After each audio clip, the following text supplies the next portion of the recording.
Hi Dave, great to see you up at the range again the other night and do some further work on your game.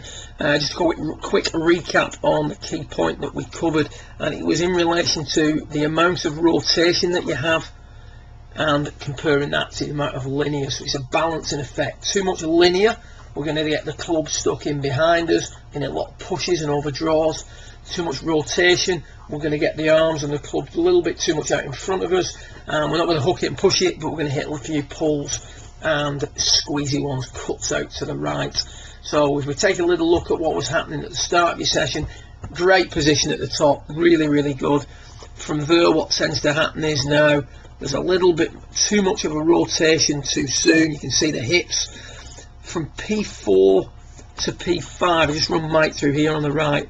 P4 to P5, hips return to their forward flex or back into their address flex. So the hips have extended on the way back, and then they're going to flex back forward, P4 to P5. So the hips now back to where they were at address, nice and square, flex forward, tilted forward to the same degree. What we see with yourself is we get a return to that address flex too soon. Now when viewed from face on, we also saw that the left leg was straightening too quickly, so there wasn't enough sort of pressure being loaded into that left side from P4 to P5, which is all obviously your linear movement. So hips get back into their address flex too soon, and by P5 the hips have actually started to open up. And as a result, you can see the left arm is starting to drift out too much in front of you compared to where Mike's is, and the shaft is starting to steepen also. If we then plot this down to P6,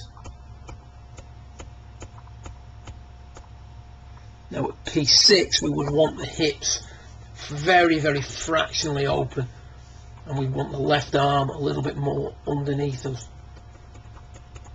as we see there with Mike. So at this stage with yourself, Dave, the left arm is a little bit too much outward, and that's the rotation of the body. So the quick rotation from the top pulls the arm, pulls accumulator 4 away from you, moving it out towards the target line. What we see here with Mike is more linear, less rotation, arm a little bit more beneath him at P6. Hips far less open, and not much of the left leg visible when we look at Mike here, and the heel not being lifted up off the ground. We then run you down to P7, a little bit too much out in front of you coming into the golf ball, the club already on the sweet spot, now on the target line about a foot before impact. Hips very open, shoulders quite open. Run Mike down, sweet spot still inside the target line, just getting onto it inches before impact, and then at impact shoulders much squarer, hips less open, much less of the left leg visible, left heel banked in more. So we give you a number of feelings, but I thought the best result we got was with the ball back in the grid. So we're just getting a feel here by putting the ball back in the grid, hence shutting the shoulders off, making it more of more emphasis on sliding and extending rather than rotating. You can see there already that from P4 to P5 the amount the hips rotate is retarded a little bit. The arms now, get rid of these lines, less in front of you at P5.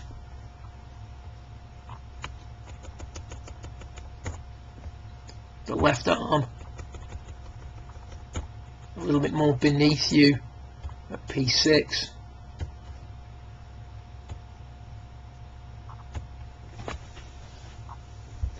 hips opening less, right heel popping up less, it's a little bit more linear in there, club staying on the inside for longer.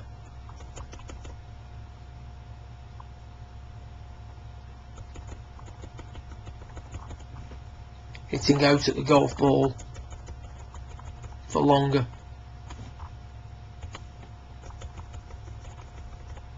Exiting a little bit higher. So it's just controlling the rate at which we rotate. Do you have enough linear? Well, I don't think for you sliding the hips at it is going to make much difference. It's just going to cause further problems. You do know that you've got to increase the pressure on the left side, and that was what we talked about. If you want to sequence it from the top, from P4, increase the pressure onto the left side, allow the arms to drop, keeping the shoulders turned, and then from there we can start to extend. Straighten the left leg a little bit, but not too much, bringing the hips out the forward tilt, allowing the body continue to turn the appropriate amount. And that was really the way you would sequence it from the top. Keep the shoulders turned, work the arms down whilst increasing the pressure into the left side.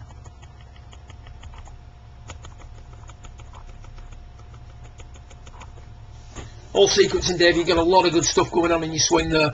Like I say, it's far from being a train wreck, it's just learning to move that ball a little bit of a different way through the air. Good work, keep it up, see you soon, well done.